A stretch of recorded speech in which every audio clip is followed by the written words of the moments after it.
6:31. Today is Tuesday, May 11th. I'd like to call the City of Kyle Planning and Zoning Commission regularly scheduled meeting to order. Can I have a roll call, please? Scheibmeier.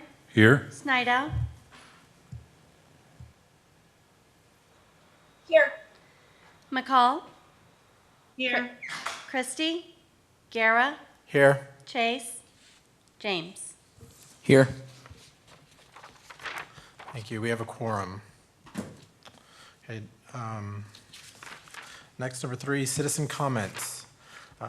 If there are any citizens who would like to make comments, we do have a few public hearings for different items today, but if there's any citizens who would like to make comments either now at citizen comments time, either in person or over the phone. Was there anyone online? I don't see anyone online. Thank you. Seeing and hearing none, I will close citizen comments. Number 4, consent agenda. We have A, B, C, and D. Mr. Chairman, Yes. I move we approve all consent agenda items as written. Thank you. We have a motion. Second. We have a motion and a second. Any discussion?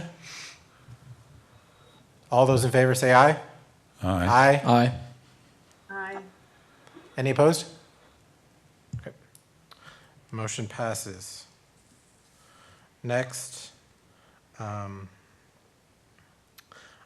5.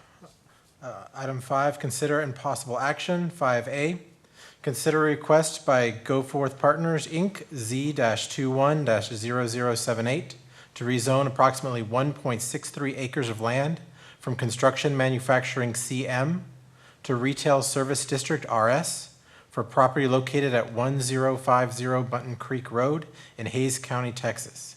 There is a public hearing for this item. Unless there's any objections, I'm going to open the public hearing. Public hearing is now open. Is there anyone online or in person who would like to speak on this item? No. Seeing and hearing none, I will close the public hearing. Next, Mr. Atkinson. Thanks. Will Atkinson for the record. I'm going to share my screen here real quick. Before you, we have petition number Z21-0078. It's located at 1050 Bunton Creek Road. They are requesting a rezoning of 1.63 acres from construction manufacturing, or CM, to retail services zoning district. Right here we have the vicinity map, everything, the parcel outlined in yellow. All right, let me scroll down just a bit. Like I said, it's currently zoned CM. To the south, we have the Steeplechase neighborhood, which is a family detached. It's zoned R1. To the west and northwest, we have properties zoned for CM. On the hard corner right here next to it, we have the Breadbasket convenience store, and then across Philomena Drive, we have miscellaneous steel products. To the north, we have property zone ag. Is currently going through the MXD zoning process right now, and it's currently vacant. To the east is more construction manufacturing, mostly large or small warehouses or manufacturing type uses. And over on the corner to the east with Daisy and Bunton Creek Road, we have areas zoned for retail services with a project called Gemstone Palace. It's essentially a strip center and a dance hall facility that you can rent out. I apologize. I have a typo in there on my editing from the deal, but it is zone CM. They are wanting to rezone it or downzone it at their request to retail services zoning district. And then that's your typical highway commercial zoning district where you have restaurants or an office, hotel, just general retail, things that are not intrusive to adjacent property owners, and they're typically inside from a consumer standpoint where you go and purchase stuff. It includes all the uses allowed in the CBD1, CBD2, and RS zoning districts. And that's a lot of uses, by the way. All right, so from the comprehensive plan text, a majority of the properties within the super regional node, a small portion is actually the southern corner of it is in the Newtown community. But for the purposes of this request, it's from a developability standpoint, it's in the super regional node. The retail services zoning district is recommended within the super regional node. It's intended to capture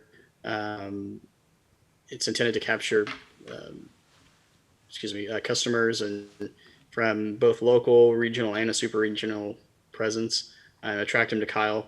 And having a project that adds to that is good for both the community and for the tax base of the city of Kyle. And it's right in this area where we have the hospital and a few hotels and a multitude of big box stores and restaurants. So it'll help add to that area. It is appropriate for it to be downzoned.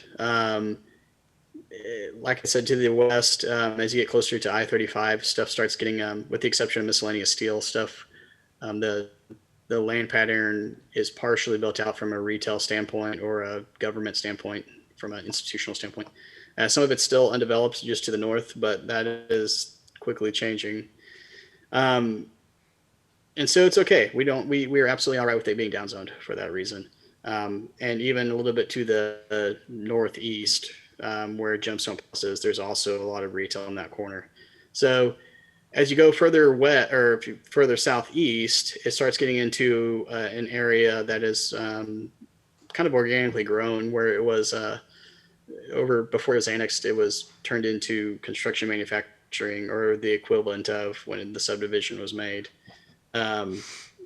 For that type of use. So it turns into more of a warehouse district that lines Bunton Creek Road. But by the time you get to the Lehman Road intersection with Lehman High School, everything on the left and right is either large lot residential, which is on the north side of the road, or to the south you get a continuation of the Steeplechase neighborhood.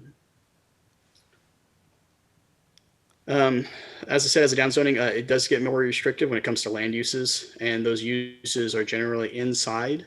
Not always, but they are, from a retail services zoning district. So the residents that are on the back side of this property, they'll be less likely to be have a nuisance just across their fence line if this site is developed in a retail manner. But because of that, we do support it, and we ask that y'all make a recommendation vote supporting it as well. Do y'all have any questions for me? Thank you. Anyone with any questions for Mr. Atkinson? Yeah, I've got Yes, one. Commissioner. How far does the I-35 overlay extend from 35? What's the distance? 1,500 feet from the outer right-of-way edge. I do not believe this is in that, but it might Okay. be. But it is in the Goforth Road overlay, which exists. We renamed Bunton Creek Road, but the overlay still exists. So they do have to go through conditional use process, but depending on where it is geographically, it may or may not have to follow the I-35 standards. Offhand, I don't know the answer. If I recall correctly, the line for the I-35 overlay stops somewhere in the neighborhood of the Goodwill building, just a little bit east of Walmart. And I think if you go north from the Goodwill building, or is it Goodwill? Or it is Goodwill, right? The thrift store there? Yeah. If you go to the north, there's a kidney dialysis building. That is pretty much the line. That's 1,500 feet from the eastern edge of the right-of-way of I-35. Okay. But Will's correct. There are other overlay districts that also apply. Another follow-up question is, you said that RS would be less of a nuisance to the people living there than CM. Could you further elaborate on that? I would think they would both be potentially equally, could be equally bad, depending on what's located there. Most of the uses allowed in the retail services zoning district are supposed to be inside. There are a few exceptions, like outdoor dining, outdoor display of merchandise that's built into our zoning code. And if anybody does want to continue with that, maybe expand those outdoor uses, they have to go through a conditional use process, an actual conditional use process. They have to go through a public hearing and what have you. The warehouse and CM zoning districts, which the CM allows everything with warehouse and RS and CM. The CM and warehouse uses, they are allowed to sometimes be outside. from a storage lot behind the building, depending on the use. Some uses are pretty typical when you see those land use patterns, like a outdoor storage of gravel and sand sales. Just down the road, Universal Forest Products, they do have outdoor storage of all their trusses they build, and they're allowed to do that. They do manufacture it inside, but there's a lot of truck traffic going through the yards there and makes a lot of noise. And so when a majority of your uses are inside, downzoning it in this manner is appropriate for that, especially when it's adjacent to residential. And they couldn't construct what they want to do on this property, the CM zoning won't allow it. It's not flexible enough for that. If they were down zoning, which would mean we're making it less open to use. It's not a We have use to be- question. It's more than likely design metrics of building, including required yards. CM has pretty onerous setbacks that are required of the structures, where RS are much more diminutive. You can use more of the lot on a lot of this size. Okay. That makes sense. Okay. Thank you. Any other questions for staff? Okay, if there are no more questions, can I have a motion, please?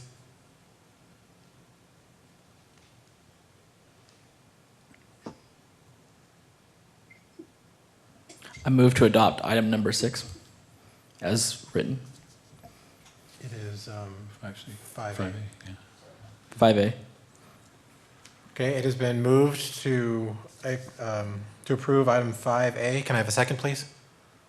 I'll second. Okay, it has been moved and seconded. Any discussion? Yes, Yeah, please. I'm generally not in favor of getting rid of any CM areas, but given the size of this particular lot and what Howard said related to the setback requirements, I'm inclined to not be as concerned about that. And I don't know that it's big enough to do much with from a construction manufacturing standpoint. So I'm okay with the zoning change. Okay, thank you. Any other discussion? Okay. All those in favor say aye. Aye. Aye.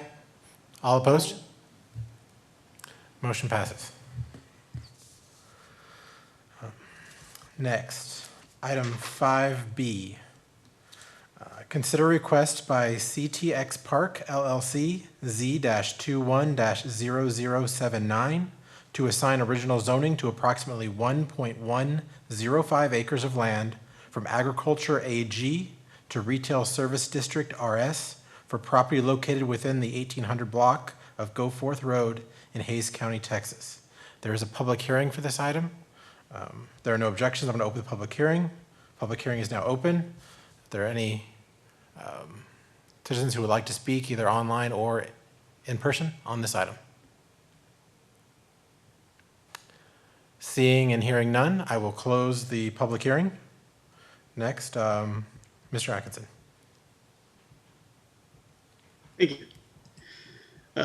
Will Atkinson for the record. Before you, we have petition number Z21-0079. They're wanting to rezone approximately 1.105 acres from agriculture to retail services. This location is approximately 1,000 feet north of the intersection of Bunton Creek Road and Goforth Road, as shown in the vicinity map. If you're not real sure where that is geographically, it's where they built the roundabout, or they're still constructing it, just north of Cassetta Ranch there. This property is it's very unique in terms of the process they're going through. They first approached city staff thinking they just needed to do a subdivision so they could subdivide out part of this farmland parcel that's in our ETJ to build a facility of sorts, a commercial facility. And we were initially okay with that, but something was getting to me in the back of my head. I was like, there's something about this property. I couldn't remember what it was. So I looked up to see if there was what we call a Chapter 43 non-annexation development agreement associated with the larger 29-acre parcel that makes this backwards letter P shape, if you will. And sure enough, this 1.1 acre parcel is part of a larger tract that has a non-annexation development agreement on it. Chapter 43 agreements are in place when a city comes along and wants to start annexing adjacent parcels that are inside the county in our ETJ. And the state requires us to offer them the option of going into a non-annexation agreement because they want to preserve their agricultural status. Whether it's timberland production, crop production, livestock, what have you. And it's usually for a number of years, typically 15, but the city negotiates that with the landowner. But there's stipulations that they have to keep it in that manner from a agricultural production perspective. And if they do anything that violates that development agreement, the city is allowed to unilaterally annex them because they both agreed to it. And in this case, the property owner has already purchased the 1.105 acre parcel, and they have to subdivide, and that's one of the triggers for that. So they've started going through the annexation process. It passed on first read last Tuesday at City Council. City Council was aware this was coming up because they had to make the decision to see if we wanted to annex it or not. And they said yes. So this parcel is now going through the zoning process, and this is the most appropriate zoning for this area for what they want to do. It is currently zoned ag because it was annexed last week. But they want to rezone the 1.105 acres to retail services. And this area is inside this yellow circle, which is called a local node. And it's a higher intensity of use where you should concentrate retail or higher intensity residential and various types of similar land uses that you can benefit from walking to when in a developed state. And so we looked at it and we said, yeah, what you want to do, which we can't really talk about tonight, but what they want to do matches and falls within the retail services zoning district. And so we said, upon annexation, this is the district you should go for. So that's what they did. And the local node retail services is conditional. We tend to focus more on the high intensity and density residential and more uses that have more urban metrics associated with them. But in the case of what they're wanting to do, it fits best in the retail services zoning district. And that's pretty much it. They are going to have to, now that they're annexed when they develop the site, they are going to have to build everything to the retail services zoning district standards. They're going to have to build sidewalks, make sure the building is in the correct places for setbacks, impervious cover, parking, landscaping, all of that stuff. We will provide wastewater to them, but County Line Special Utility District will provide water. It's a different water provider. And they're just going to go through the standard process of going to get all their permits. And so you'll see it come back for a plat standpoint, a conditional use permit when it comes to the metrics for the exterior facade specifically. And we support the rezoning, and we ask that you all do the same. Do you all have any questions? Thank you. Are there any questions for Will or staff? I have a couple. Yes, Commissioner. So if you go back to the staff memo and scroll up to the recommended and conditional uses for local node region.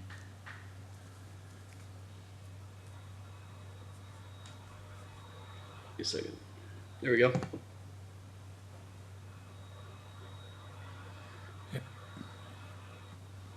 Do we have the history behind why we prefer community commercial and neighborhood commercial for the local nodes as opposed to RS, and why it's conditional? The rationale, is that having to do with proximity to neighborhoods, or? Some of it does, but some of it has to do with the design metrics in those zoning codes tend to fit better from a more urban environment. They have requirements where you have the parking behind the buildings more of it than not, where you can have vertical mixed use associated with CC and NC, but they do have a more limited use allowance. And the fact, and again, I'm not going to say what they're going to do, wanting to do, because that's against state law. But the use that they are pursuing is best fits within the retail services zoning district. But whenever they do develop, they will have to comply with all the rules and regulations for that zoning district. I mean, I think to get a little The more CC general, our RS is our highway commercial. The list of uses is exhaustive. Not all of them necessarily would be considered appropriate in all areas of the city. We can accomplish most of the convenience retail that you would expect in a local node through NC and CC. And additionally, NC and CC have some design metrics associated with them as far as what the product needs to look like as it operates on the site. But in this instance, you know, in talking with them, RS is allowable conditionally. We don't define what those conditions are anywhere in our code. So we've always interpreted that to mean if the utility and transportation network adjacent was sufficient to be able to handle whatever can be built on RS in concert with the building envelope of what could be developed. You can look at the diminutive size of this lot and have an expectation about the intensity of any use that would be established there. The folks coming forward that want to do this project would get more utility from RS than they would be able to get, wouldn't even be able to necessarily move forward with the smaller convenience retail zoning. That coupled with the fact that when we addressed it conditionally, we didn't find any threats to health, safety, and welfare of the community, and we found that the transportation and utility network was sufficient for what they were looking to do. So we're able to get behind it and recommend it as well.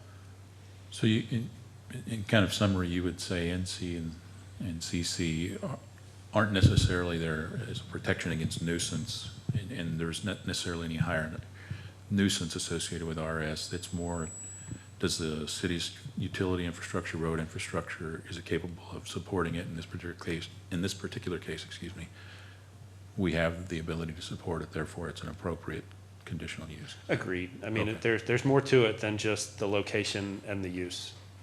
There's like I said, the size of the lot, the expectation now and in the future for transportation corridors and the availability of water, wastewater to get to it. And all of that put together and evaluated, we found it acceptable to support the request. Okay. Just one question of curiosity, though. Were the people who purchased this land aware of the master plan and the other agreement? You said that they weren't? I can't tell you that. I can't imagine they were, just with the expectations that they had coming forward for development of the property moving forward. But I wasn't privy to that. I was not aware that this piece of land was being marketed by the family that owned it. I don't know what the details of the conversations were. I don't know if there was a title search. We, the administration, were brought in, I would call it at the 11th hour of the gentleman as he moved forward. And we had to back up the clock for him for a little bit so that he could get right with our codes and requirements before we could, continue him down his path. So this has just been a little bit of a hitch in the giddy up from our perspective. But as far as what conversations were had or weren't had, I wouldn't imagine. But our master plan, or the information was out there. If someone were going to go dig, they could have found it before the purchase of the land. Yeah, I mean, It was if you would have contacted, if you would have known to contact the city of Kyle and known to ask the question whether or not there was a Chapter 43 agreement in place, and known to ask whether or not the city had an expectation for this property moving forward, if you would have been savvy enough to ask those very specific questions of a very specific department in the next door, jurisdiction, you could have gotten that information. But I mean, I do this for a living, and I understand that it's not intuitive. Not everybody doesn't know necessarily to make those inquiries. Okay, thank you. Thank you. Any other questions for staff? Yeah, so just from my knowledge, so something like this would not show up like on a title search or something like that. My expectation would be that it would, because the agreement, at least in the time that we've administered these agreements, we require that they be recorded at the county. But I don't remember, maybe Will, do you know the year that this agreement was entered into? Maybe there's a deed book and page associated with one of the copies of the agreement that we have. Because I think what we're doing is we're working from historic copies of the agreements that we have in-house, which wouldn't necessarily be the recorded versions, but they would be the signed versions. But I don't know the answer to whether or not they would come up in a title search. It's not, I don't have a strong professional history in title search, so I'm not sure what they do or what they turn up. I have to go back and find it. We do have a copy of it. It should have been recorded at the county, and it'll have the little stamp at the top of each page when that's the case. I do know our city secretary is very good about making sure those documents are as soon as she's able to, she gets them down to the county. It was certainly within the last 5 to 6 years. It was recorded though.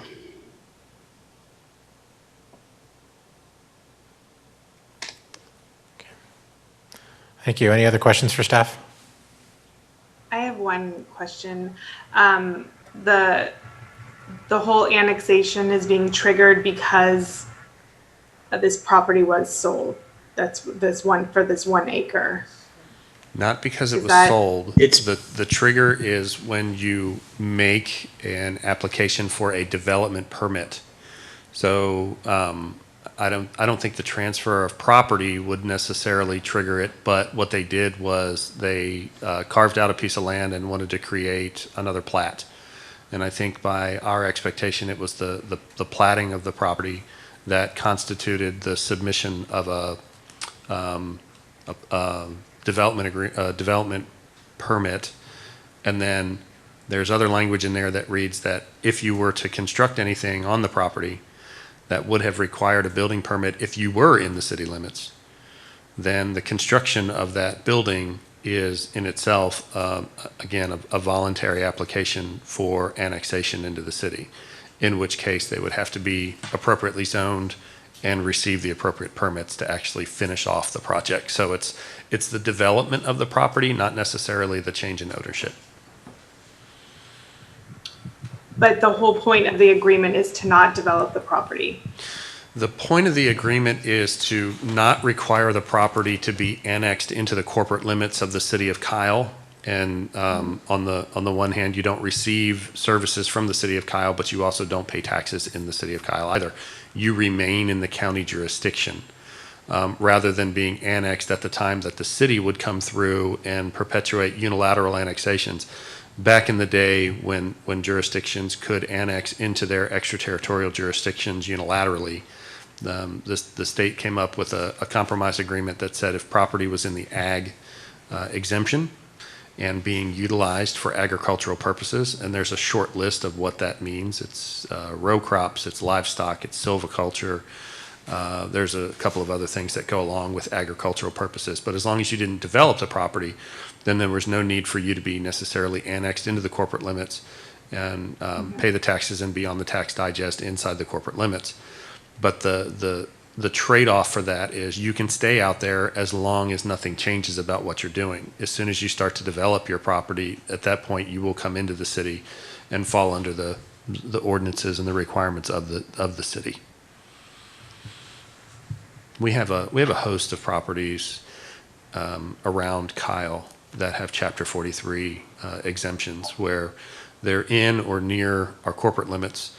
They're in our extraterritorial jurisdiction, and at one point or another in the past, we've extended those Chapter 43 agreements, which they have 15-year terms with 2 available renewals, because I think the state law reads that Chapter 43 agreements all sundown after 45 years from the initial term. So just for the sake of simplicity, they're split 3 ways. So every 15 years, the option is there among both the jurisdiction, which in this case is the city, and the property owner themselves. They have the right to re-up it for another term, but they can do 2 extensions on the original for a total of 45 years.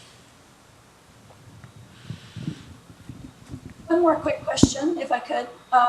Yes, ma'am. So the rest of the property, will it then automatically be annexed, or does it remain under Chapter 43? Because by selling it, they have developed it. So what happens to the rest of this property under that? The rest of the property is now, that was the portion of the property that was under that agreement.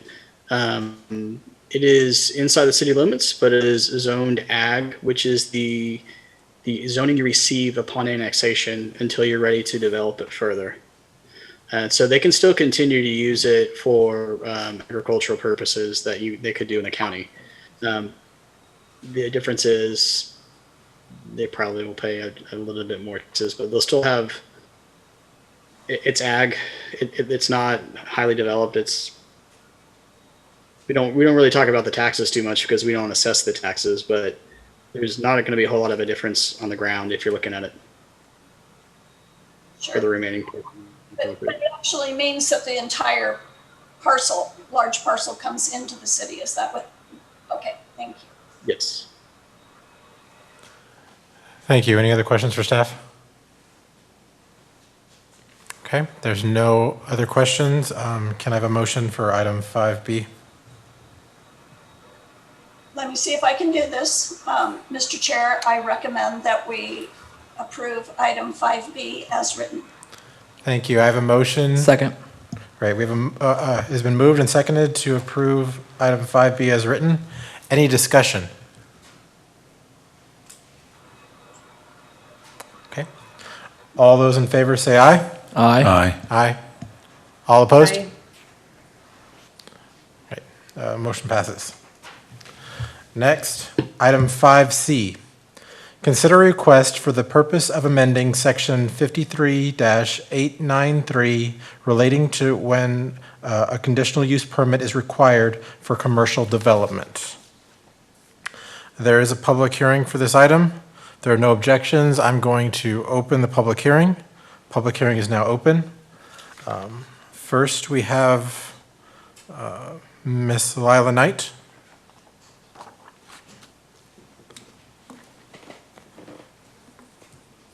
You forgot about us. Oh, no, I've been watching you at home. All right. Making it too easy. My name is Lila Knight, and I live here in Kyle. And first off, I want to apologize for the sloppy look. It's certainly, I'm not trying to be disrespectful to y'all. I appreciate what you do. I've got just a few concerns about this. And so I thought I'd come down here and express them since I'm sort of behind on things this week. First, I'm a little bit worried about changing and to or. On the one hand, I kind of like the expansiveness because it's going to allow for greater protection of, controlling exterior design. But in the second one, we have some, what I would consider minor things like landscaping, which will now trigger a conditional use permit. And I'm not sure something as simple as landscaping should do that. And I'm not even sure what connotates landscaping. I mean, if someone puts in bushes, that might trigger it. But that's just sort of, it's ands and ors can be very tricky. Secondly, I'm concerned about including the word color. I've worked in the field of historic preservation for decades and decades, and if you want to get a community angry, tell them what color they can or cannot paint their building. Most of the time it's just not worth it because color fades and it can also be repainted easily. I believe that this is probably being brought about by that ugly red building on Center Street. And for that, when you paint masonry, stone or brick, it really destroys the materials that can't be painted over, and you can't take it off easily without damaging the building. And what a lot of cities have done, I think San Marcos just did it, they've started regulating color only on masonry buildings. But if you want to paint your wooden house bright purple, everybody's just going to live with it because, eventually you'll get sick of it too. I also am concerned that there are no definitions for the terms reconstruction, enlargement, remodeling, and alteration. I looked through the code, including back at the beginning underneath general definitions, and none of those are there. And I know in my field, we have very specific definitions for reconstruction, preservation, restoration, and rehabilitation that are dictated by the Secretary of the Interior standards for the treatment of historic structures. And so I think it would give people a better idea of exactly what you were talking about if those were defined somewhere within the code. Also, I couldn't find a map of the overlays online. I know that it's been there before because I have it on my computer, so I know where they are. And in the past, there are a lot of overlapping overlays, which gets really confusing. Just across the street here, that corner, this intersection is in Center Street, Highway 81, and I-35. And there are several places around the city that has happened. And I know years ago, in fact, it was so long ago, Shane Araby was chair of P&Z. P&Z actually passed a revised map that took away those intersections and better defined each overlay district. And then it was on its way to city council but got lost on the city attorney's desk, not the one we have now, different one. And also, this might be a good time to rename the Goforth overlay to Philomena, because since we first had this overlay, the name of the road has changed. I mean, I'm just, if you're going to reopen a code, you might as well fix everything all at once, right? And I would also like some guidance and clarification. It does say this only is for commercial buildings and businesses and not residences. And we do have residences in every one of those overlay districts, except maybe I-35. No, there's some there too. So that's really all I have. Thank you. Thank you, Ms. Knight. Is there anyone else to speak at for the public hearing? Okay. Seeing and hearing none, I will close the public hearing. Next, Mr. Atkinson. Thank you. Will Atkinson for the record. Let me once again share my screen with you. So relatively recently, in terms of development, it was requested of us by administration and perhaps city council above us to start considering a revision to section 53893, which is in our overlay districts section of the code, where it talks about what or when a conditional use permit is triggered. And in this specific case, the conditional use permit is an aesthetic review. The aesthetic review of it most often comes into play along the I-35 overlay, but I included all the other overlay districts as well that it would also trigger in. And the I-35 overlay all our overlays are an attempt to make sure that new commercial structures, not necessarily residential, but commercial, have an exterior facade that is one that the city of Kyle can be proud of. And they do need to comply with those overlay districts based on that.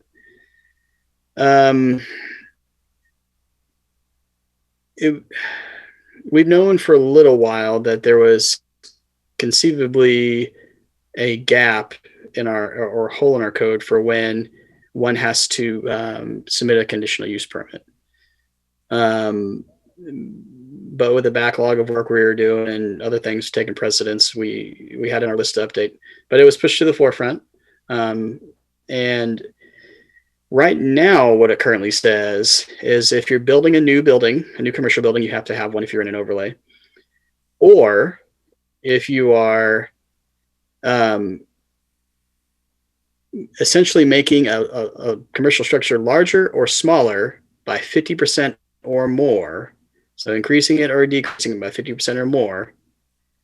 And then it said, and if you are working on any additional curb cuts, remodeling, alteration of the exterior design, including color, material, finished grade line, landscaping, or orientation of the structure. Which means, by that definition, if nobody was working on anything on the exterior of the site, like parking or anything like it's defined here, as it's stated here, if they could expand the building in a way that we normally wouldn't allow. And if they weren't doing anything outside to improve the requirements from your standard parking, landscaping, and all that kind of those code requirements, then they would have to do a conditional use permit. And we wanted to be able to say, yeah, you still have to do that because you're expanding the building, even if it was 50% or more or less. So we brought forth the text amendment to change the letter or the word and to or, so they can be decoupled. And made a small edit to include color and remove the two times that the word material are shown in subsection 2. By doing this, we can expand the reasons why you need a conditional use permit. Ostensibly to mostly make sure we're looking at it from a building perspective, but there is, to some extent, there might be cases where they come forward with from a site plan perspective as well with this edit. So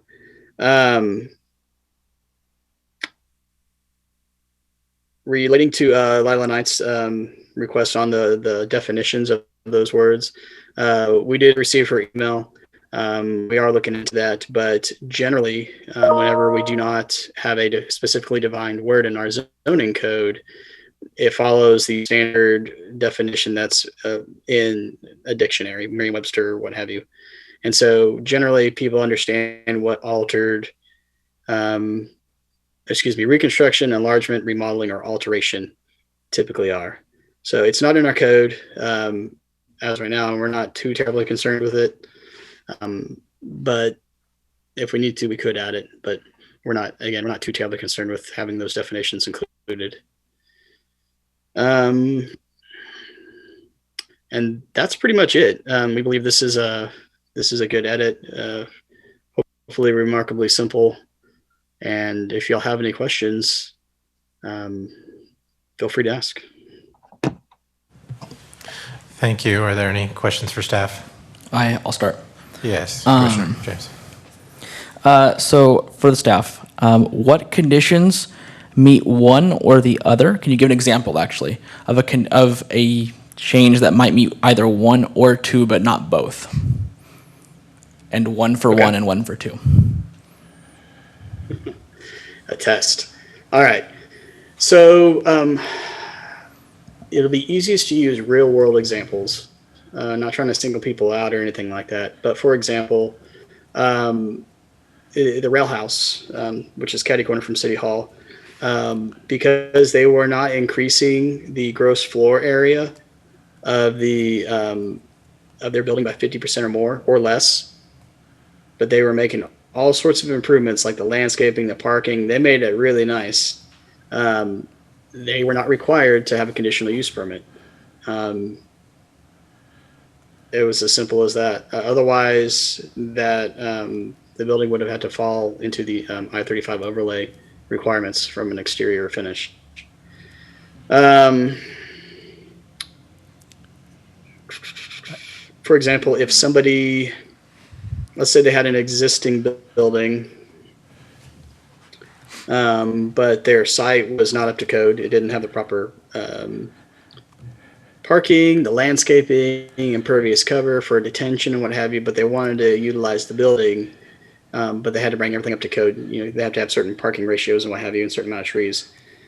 Then there is a chance that they would have to go through a conditional use permit on the site itself for the exterior without having to do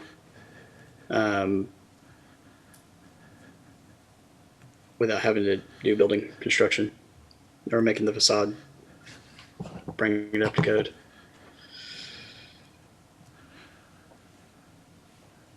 And then a brand new build from scratch, a green area that would also,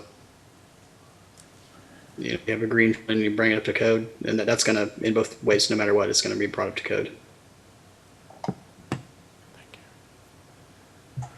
I have a question, comment about color and material, because in theory you could have a material that's approved, but it could have a color that's not approved or a finish that's not approved, correct? Like if it's some sort of metal that's approved, but then it has some coating or finish that's not with the standard.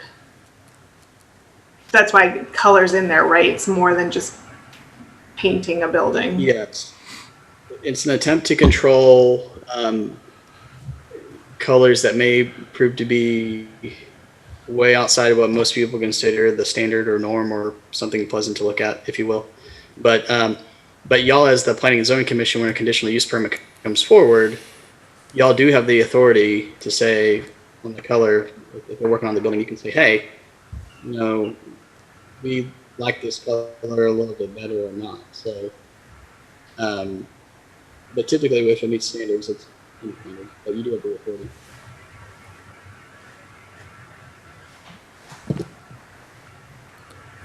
Thank you. Yes, Commissioner Sedmeyer. Yeah, I'm wondering about the wording of this, in all honesty here. If we go to part 2 on there, if such work, I think actually goes back up into the sentence above, and it's talking about all the existing structure, blah, blah, blah, which altering or remodeling would increase or decrease by a total gross area of 50%. To me, when I read this, it still implies that the alterations would have to be exceeding 50% for this particular thing to be, a conditional use permit to be required.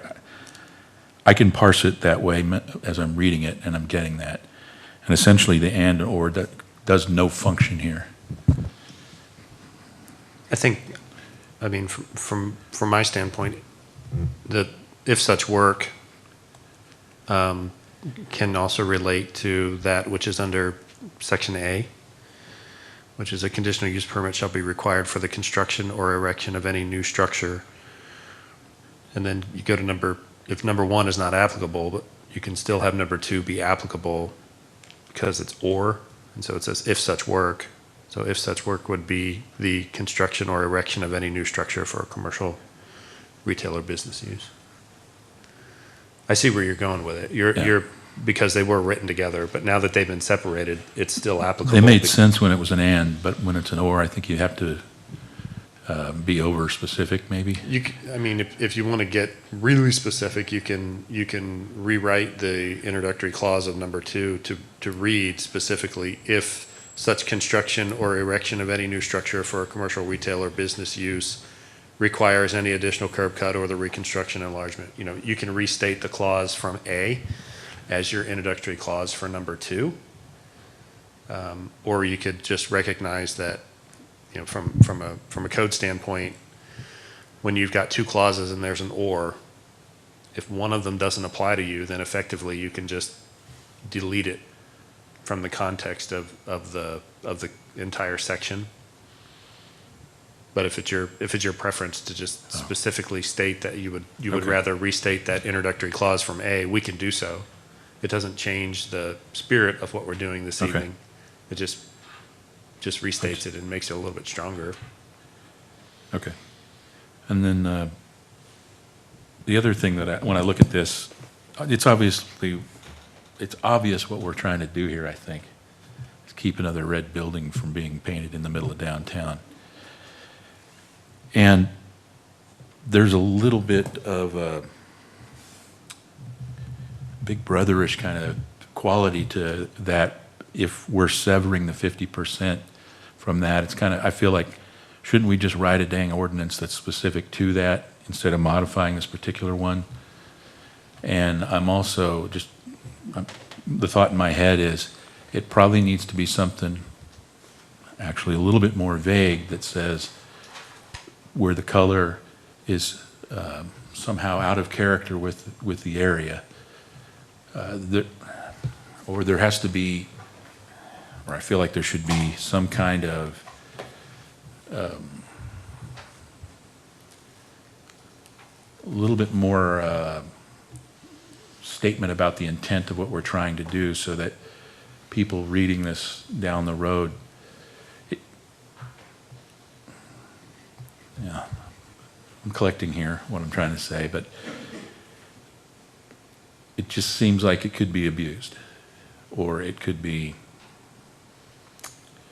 very arbitrary. And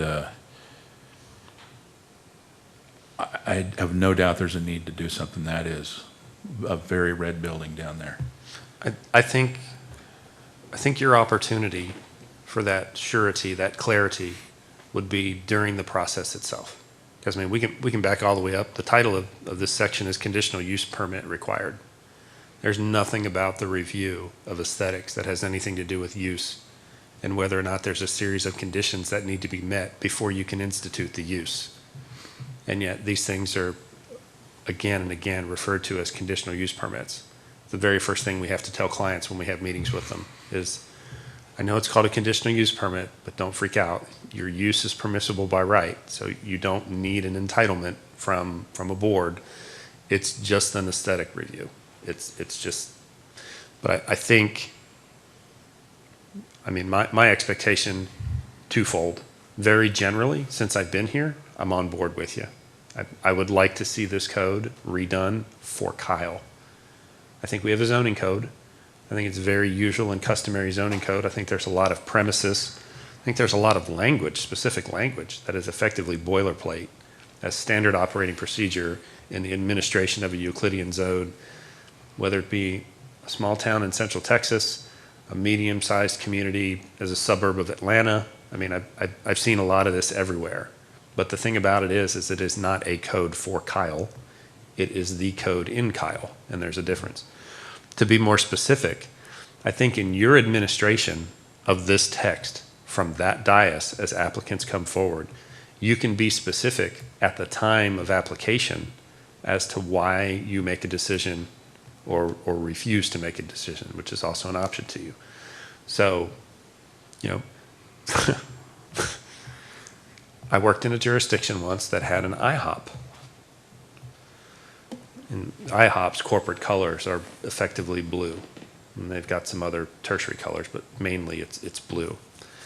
In this building that they were trying to refurb, you know, rehabilitate the building and make it a little bit nicer, it had a standing seam metal roof that had been sitting in the sun for a solid 20 years. And their look at me, you know, strong regal blue had gone to this robin's eggshell pastel, barely blue at all, mostly white. And they had started to re-roof it with their corporate colors and got called out by the code compliance department because they didn't get permission to change the color of their building on this corridor. And they had stated that, well, we're not changing the color, we're just reestablishing the original color that was approved 2 decades ago.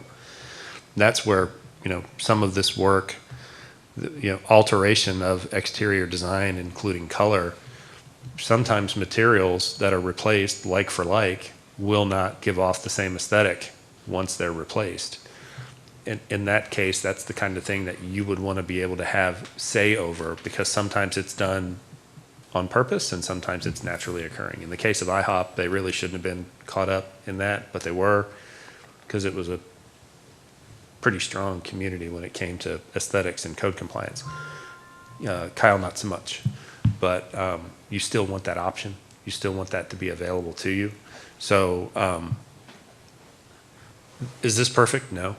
would I like to see it changed? Quite a bit. I'd like to see it expanded, quite honestly. But what we're doing, if we expand it, is sort of we're wading into that river of the downtown plan, and the text amendment and the really the area plan for the growth and development of Kyle's downtown. We're sort of backdooring into that with a very specific code. And I'd like to get some more direction from some of the folks who actually make the decision before we get into that and force that issue. And I think right now, this gives the greatest amount of oversight with the least amount of intrusion into our existing code.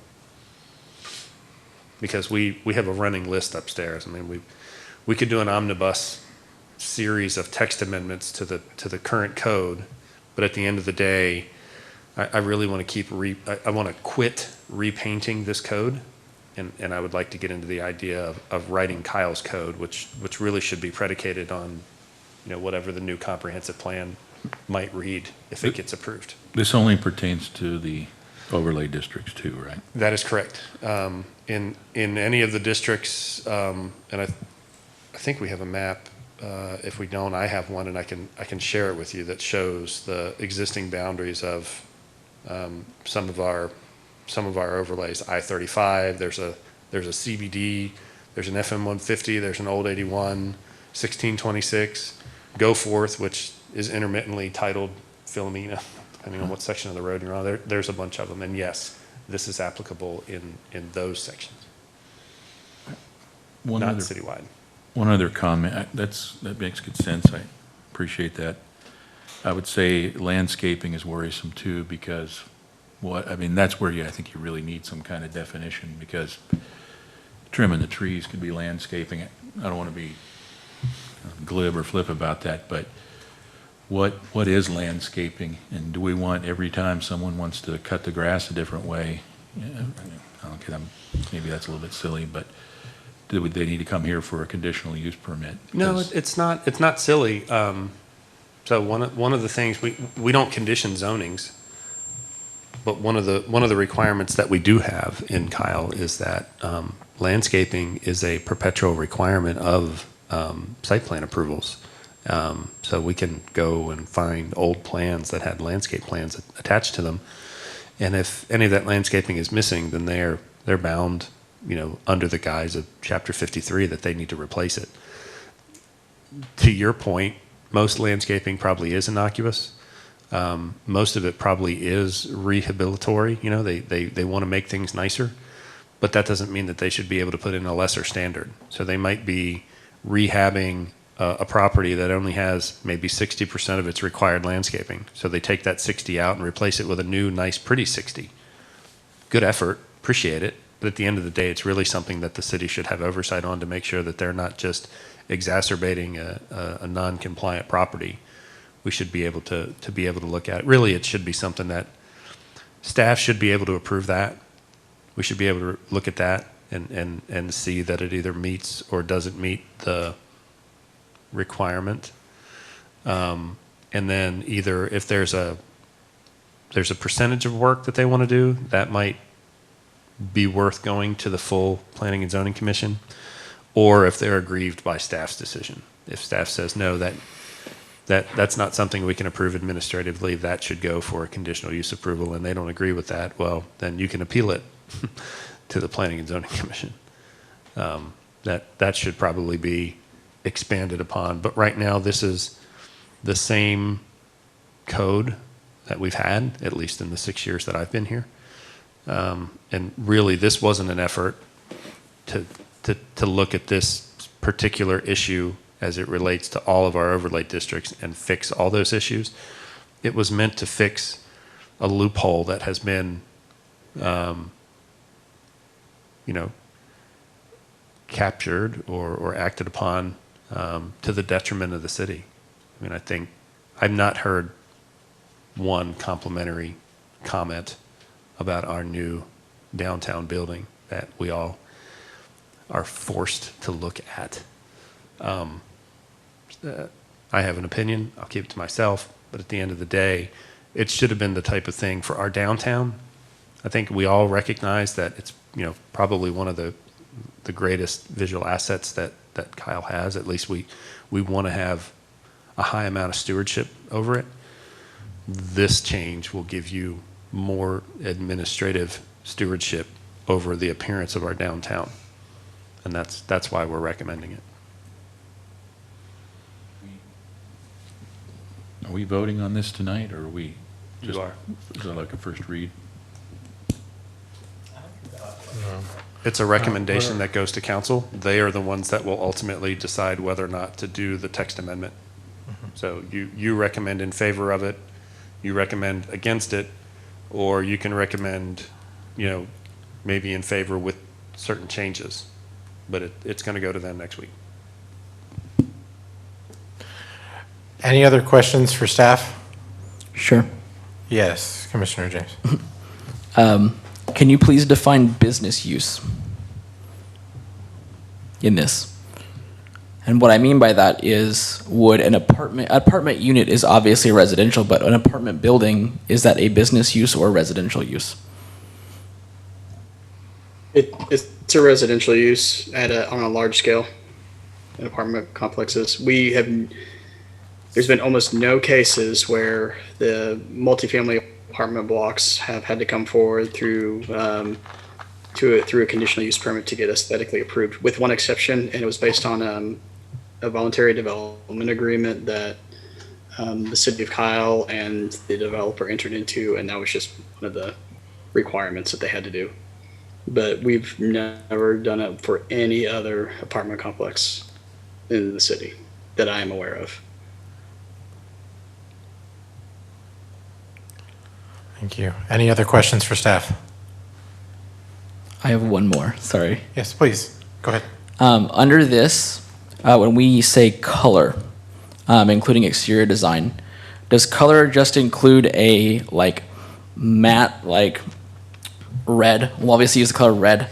Or does that include multiple colors? Let's say you would like to do a mural or something like that. Would that also be a conditional use in this case? Multiple colors, yes, for sure. I'm not sure if a mural falls under sign code permit or not, though. Yeah, it does. Maybe Howard could. It falls as a sign. Thank you. Any other questions for staff? Sign goes through building only, is that correct? Yes, signs are reviewed by the building department, and sign permits are let by the building department. They don't necessarily require an aesthetic review. Sign structures that are a function of conditional use permits come to the P&Z. So you can look at whether the cladding on a monument sign, or you can look at the color of a monument sign that's being established for the first time. But otherwise, the establishment of signs or panel exchanges for message portions of a sign, all that's done through the building department. And that's to protect against free speech, to protect free speech specifically. Okay. Thank you. Any other questions for staff? Okay, if there's no other questions, can we have a motion for item 5C?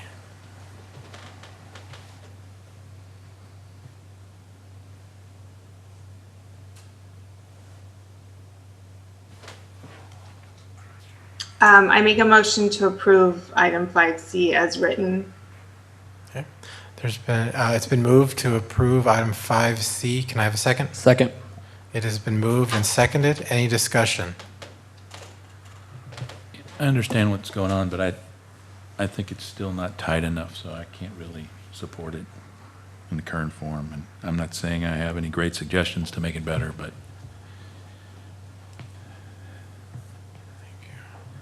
Okay. Any other discussion? Is this something possibly, as we're doing the comp plan, that we could circle back to? I mean, I have no problem with it right now, but maybe we can circle back to it, and as you said, Howard, design it for Kyle. The comprehensive plan wouldn't concentrate on developing codes.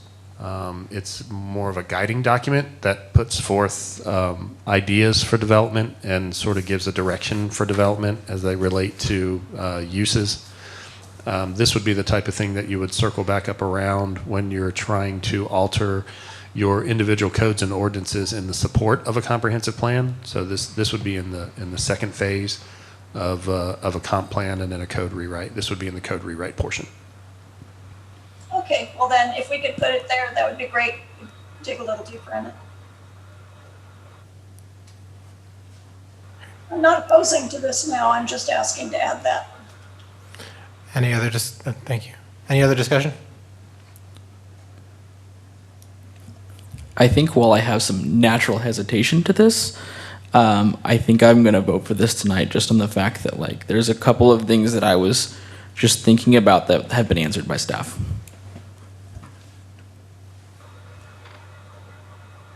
I think, although it's just a slight change, I think it's really important, and I am very much in favor of it. I come from a very small community that was a coal mining town and was very drab, and long story short, they passed some ordinances that required landscaping on businesses, and people were all up in arms, and it was a very unhappy situation. The community's beautiful now. It was just saying you're going to put grass and trees and shrubs in front of a commercial building, and it transformed the community. So I think, I'm fine with this. Thank you. Okay, so my thoughts are, I do agree that the wording is worrisome if such work, as Commissioner Shedmeyer did bring to light. So I'm sorry, when we talked about that, you had mentioned it is possible to restate A in that second section, correct? That is amendment to the motion we could make to then approve. You could craft a motion such that you recommend the text amendment with the following, alteration. Okay. Which would be restate the clause in A as the introductory clause for number 2 for the sake of clarity. You could do that.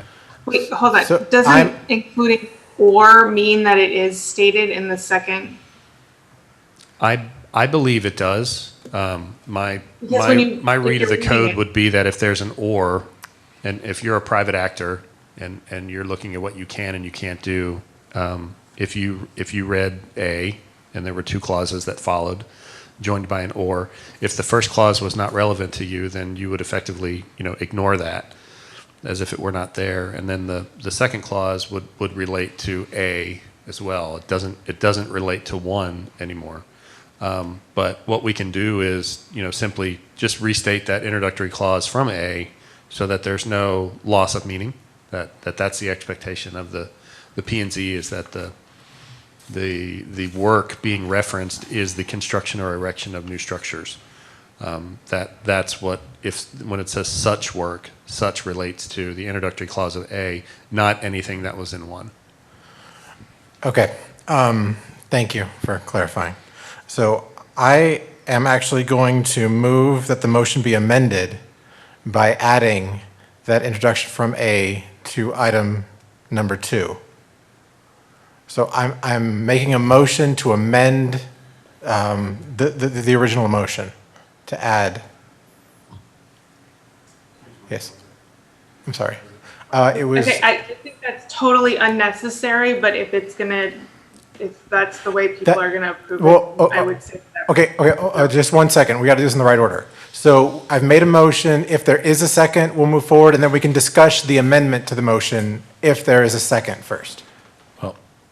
Do we have to not approve the first motion then, or? No, what we're going to do is we're going to vote on the amendment to the motion first. Once any amendment to the motion is passed or not, then we go back to the motion itself. That's just the way Robert's rules works. So I've made a motion to amend the original motion. Is there a second?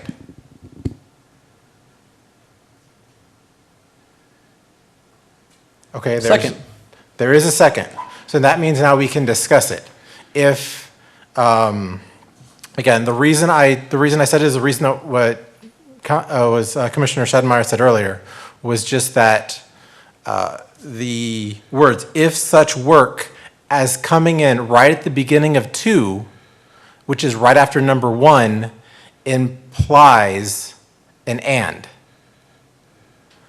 The adding of the extra wording was just to clarify that it is or. It is one or the other. That was the reason for but again, now we can discuss, any discussion for the amending of the motion. I'll just say that's not my only problem with it. I actually agree with Lila that it's probably a slippery slope when we start regulating color specifically like that. And I think we just need to be upfront and honest. That's the thing that's triggering this, and I feel like it should be addressed specifically, and it's because it's so out of character with the neighborhood. And I don't think that we need to go and modify this particular part of the zoning ordinance for it. We need to address it specifically. And I don't have a perfect answer as to what that would look like, but I'm concerned that we're going through this a little bit too quick. And there's some potential unintended consequences, undesired effects that might come out of this that we wish we didn't have in place later on. I'm not saying that staff and whomever else helped write this didn't do a good job of it. It's a tough thing to do, but I think there's some problems inherent in it. So I'm voting no regardless. Thank you. Okay, so the discussion now is for the amendment to the motion. We'll get back to the original motion in just a moment. Is there any discussion about the amendment to the motion? Commissioner McCall. So we're gonna just put a conditional use permit, everything that's under A is written again before we get to 2.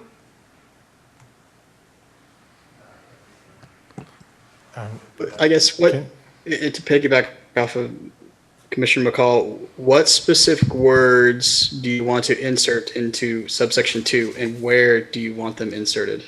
So I took it that the intention of Commissioner Guerra was to incorporate the language from A.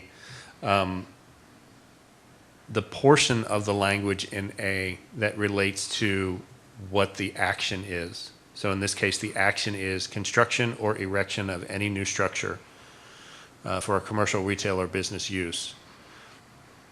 And then that should relate to the introductory phrase, clause in number 2. It says, if such work. Because this text amendment used to feature the word and, the introductory clause of if such work lends itself to reflecting on subpart 1. But now we're separating subparts 1 and 2 with the word or rather than the conjunction and. And so the expectation is now, if you don't fall under number 1, could you also be exempted from this because if such work is relating to number 1, which is no longer applicable in your project, what we want to do is tie that if such work back to A to make sure that even if you are exempted from number 1, that number 2 would still apply. Correct. So I don't want to try to do this to close a loophole, only to leave a loophole. If the idea is to change it to or, we want to make sure that the if such work doesn't undo that. I mean, I don't think it changes the spirit or the intent of what we're trying to accomplish this evening. To restate the portion of A in number 2, it would still accomplish the same goal.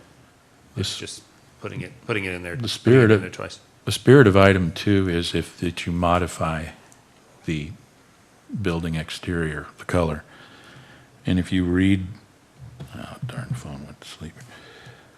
If you read A, it's talking about new structure. or erection of any new prior to construction, or is modification by repainting something, does that fall within the definition of construction? Because I don't know that it necessarily does, and that, I understand what you're saying, Howard, that would apply, but I don't know that it's that clear. To me, this seems like if you're going to go out and build something new, before you begin building it, Because the second sentence in A reads, a conditional use permit shall also be required, and then there's 1 and 2, which are the two conditions. okay.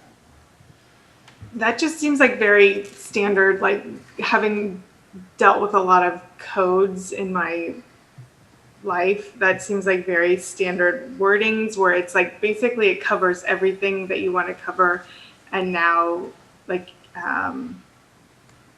if you need this conditional use permit, like there's a lot that follows into it. So it does leave it very vague, but then it like opens up the discussion or with staff or whoever before it even gets to us about if they need a conditional use permit. So it covers a lot of ground, which I think is nice. I mean, are you interested in restating the introductory clause of 1 in number 2? Where it's, a conditional use permit shall be required prior to any existing structure within one of the overlay districts, requiring an additional curb cut or reconstruction, enlargement, remodeling. Now I can't remember how I read it the first time and I'm reading it differently, so apologies. So just simply, are you interested in 1 and 2 being applied to new and existing construction? Or do you want any of these, A, 1, and or 2, to only be applicable to a certain style of construction? And by style, I mean new or renovation to existing. Because A is all-encompassing. It reads, a conditional use permit, which is what this is, and the criteria are enumerated later in the code, but it says the conditional use permit shall be required prior to the construction of any new structure that's commercial, retail, or business use. 1 and 2 are in addition, and they read that they apply to existing structures within one of the overlay districts. We, as staff, would think that 1 and 2 should remain applicable to existing structures, and then new structures would be all encompassed all the time. If it's new, you're coming to P&Z, period. Yeah. If it's a renovation to existing, then you need to apply with 1 and 2. And we can state that, more clearly before it goes forward to the mayor and the council next week.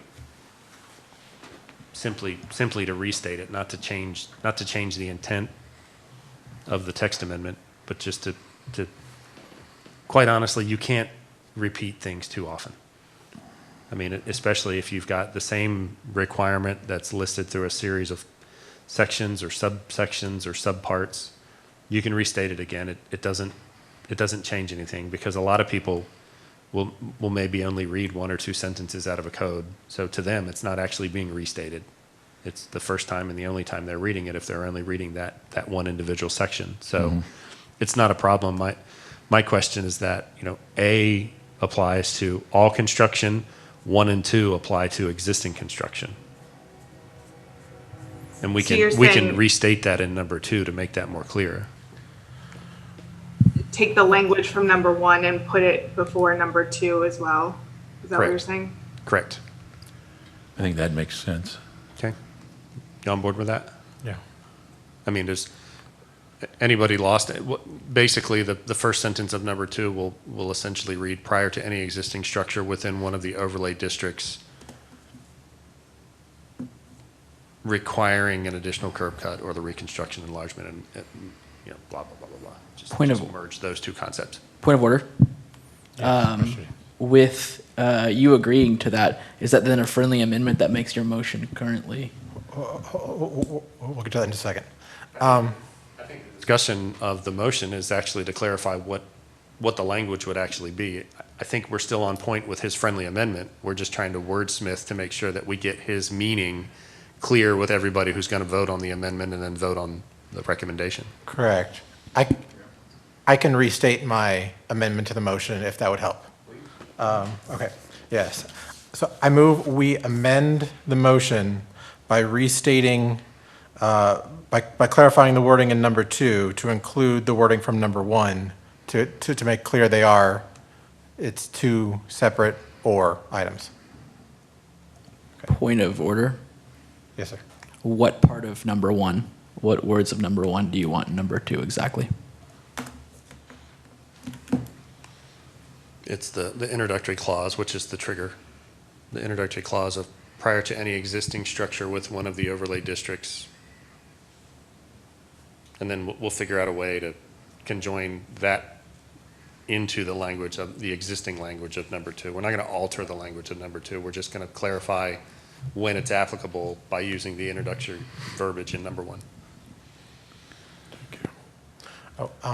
I restated the motion. Do I need to get a second? I don't. Does anyone want to second the clarification of the? Second. Thank you. Okay, it's been motioned and seconded. Any other discussion? Just the amendment. Yes. Okay. This is just the amendment to the original motion. This is not the original motion. We'll go back to that in just a second. So as I understand it, then number 2 would essentially say prior to any existing structure within one of the overlay districts being altered, reconstructed, enlarged, or remodeled for a commercial, retail, or business use requires any additional curb cut or the reconstruction, enlargement, remodeling, or alteration of the exterior design, including color, material, finish, grade, line, landscaping, and orientation of the structure. Is that correct? Correct. Yes. So I guess my biggest question is why is this underneath 2, and why should this not be clause B in this section? And then move clause B down to clause C, where it would say C, the conditional use permit. Because it kind of then defeats the purpose a little bit to essentially nest within like this. It seems like it would be in item B.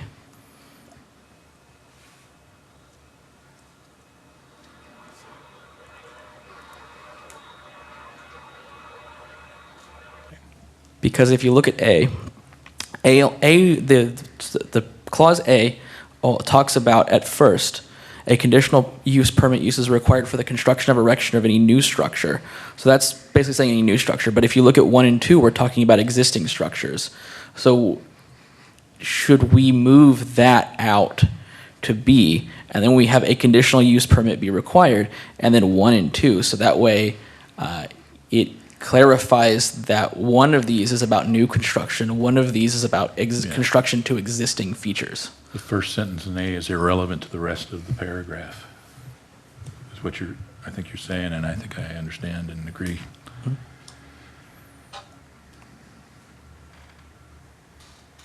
I think it's clear the way that it's written and divided up. Because it's saying new, you need it. Existing, or if it's existing, here's what you need to do. Here's what would qualify it. Thank you. Any other discussion? Okay, so this is on the amendment to the motion. All those in favor say aye. Aye. Aye. All opposed? Aye. Nay. I agree with what he's saying. I think it should be separated with B. Thank you. Okay, so the motion to the amendment passes. The amendment of the motion passes. Now, Point of order. yes, What was the vote total on that? we can do I have it as 4-1. Do we all agree it was 4-1? I would think. Okay. Thank you. Now, we're going back to the original motion. It has been amended that, the wording in number 2 will be clarified, but it has still been motioned and seconded that we approve this item. Is there any other discussion about the original motion? Thank you. Okay. All in favor, say aye. Aye. Aye. All opposed? Nay. Nay. Can we do a roll call vote, please? I don't, Nay. aye? Nay. We can't hear you, Deb. Sorry. Yeah. Yeah.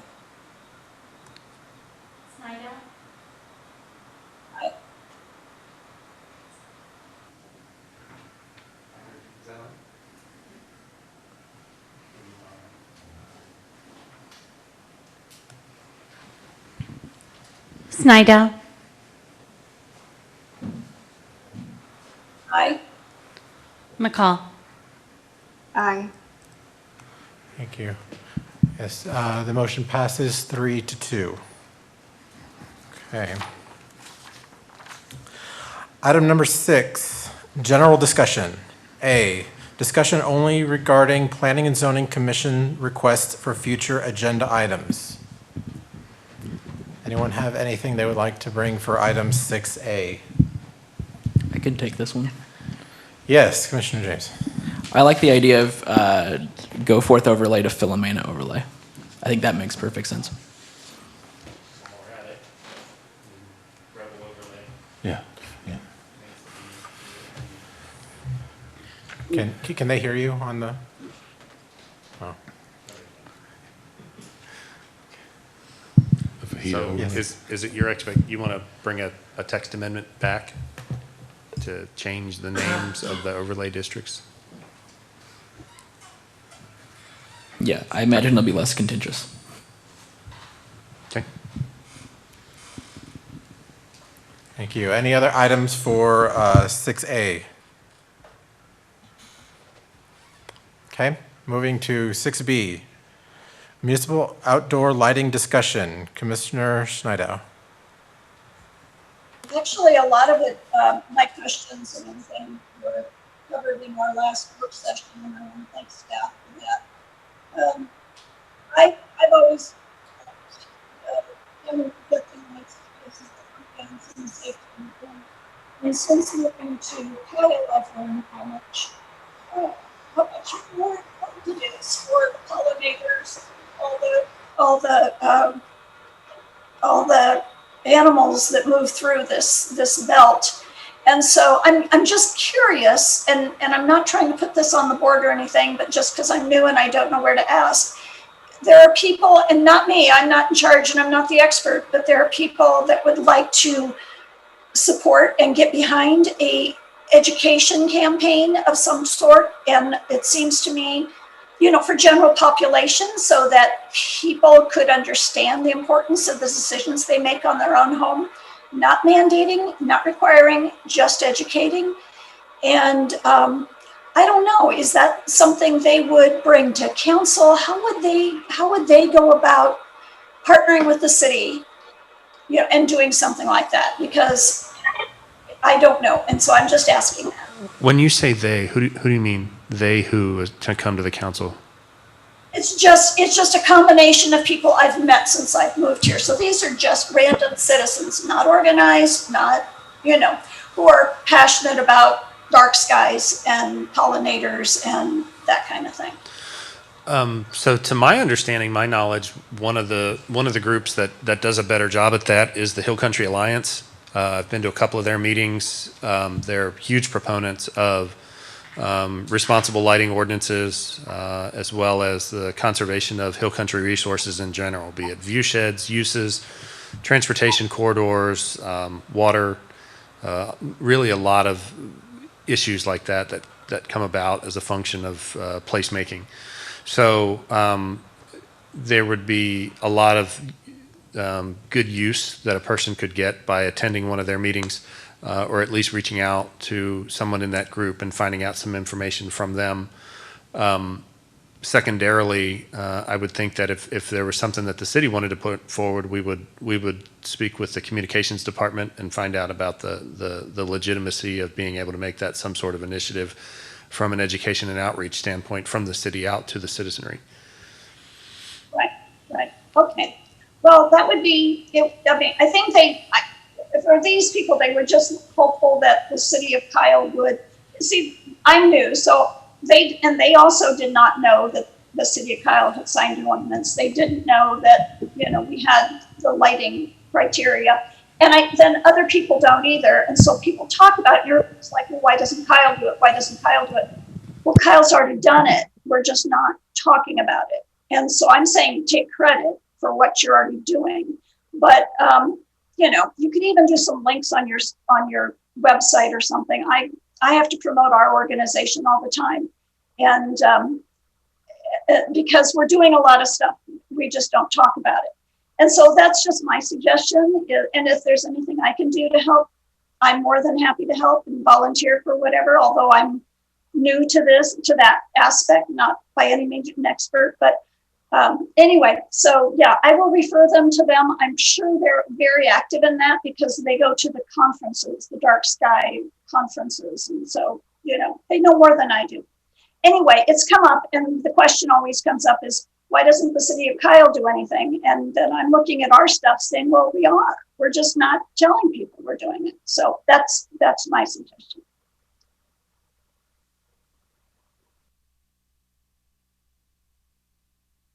And that's really all I had. That's really all I had.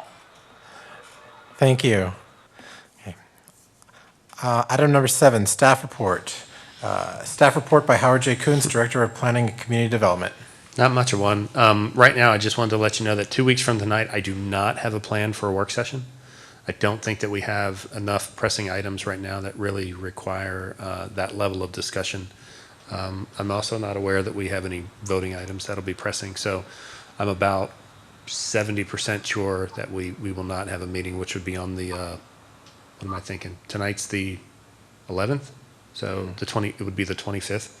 So that's the week leading up to Memorial Day weekend. So that would be, other than that, I think that's all I have. I really don't have anything to bring to the group tonight. Thank you. Could I ask something? And I'm not asking for this next meeting or anything, but something I'd like to learn more about and do a deep dive on for my own knowledge, and maybe it doesn't need to be in a meeting, maybe I just need to talk to someone, is understanding deeply our criteria and building codes for our modular housing.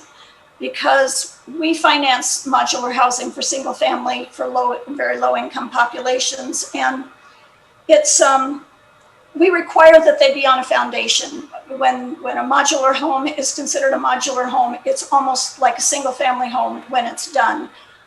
When I drive around Kyle, that's not what I'm seeing. And so I'm trying to understand the difference in the codes. So it may not be a work session. It may be just that I need to sit down with staff and they need to educate me on what we define things as. Yeah, I think broadly, I would say that most of that falls under the building official's responsibility and building codes. Whether or not something is traditional on-site stick-built, whether it's off-frame modular home or off-frame manufactured home, which is basically a stick-built structure that's just not built on-site; it's assembled on-site. Versus on-frame, which is your typical manufactured housing that you're thinking about. We do have certain metrics that we need to follow through zoning for on-frame and off-frame, but by and large, all that is regulated just as a function of the building code and the overall land use. All that's going to be single-family detached. So anything off the frame that's assembled on site, as long as it can pass the International Residential Code of 2015, then it's allowed to be established in any of our residential districts. If it's on frame, then there's a different set of requirements. It has to meet the zoning, be in one of the M classifications, either M1, M2, or M3, and then it gets a different review at the time that the dwelling is established, but it's still single-family residential. Okay, I just was surprised to see units being still put on cinder blocks and skirted. So that was news to me. So that's an on-frame unit. So that would be established on one of the M districts, and yes, they are still prevalent in Kyle. they're not pervasive. You have to go and find them, but if you've been here long enough, you know where they are. And yeah, it's still completely viable. Manufactured housing has come, has come a long way. I say that. My eyes were open to it 20 years ago when I was in graduate school and we actually had to learn about it. I had a lot of preconceived notions until I went and watched them be built. I watched them be established, and I've been in homes of my friends and acquaintances that were on frame. So they're a lot different than they quote unquote used to be, and I'm thinking 40 years ago is what they used to be as it is opposed to what we have today. Yeah, and I agree. And I'm thinking not just even from the aesthetic standpoint of the community, but from the quality of the home for the family. That's what they can afford to live in. And that's why our agency does not fund the ones that are sitting on cinder blocks, because long-term, those are not high-quality product. The product sitting there, maybe, I have no problem with modular housing. We finance modular housing all day long. But I'm disappointed, I guess, in the way they're being set up here. I don't think they're quality housing. And it's not the unit, it's the way they're being established, so. Okay. Item number 8, adjournment. So moved. We have a motion to adjourn. I'll second that. There's a second. Any discussion? All those in favor say aye. Aye. Any opposed? Motion passes. We are adjourned. Bye, everybody. Thank you.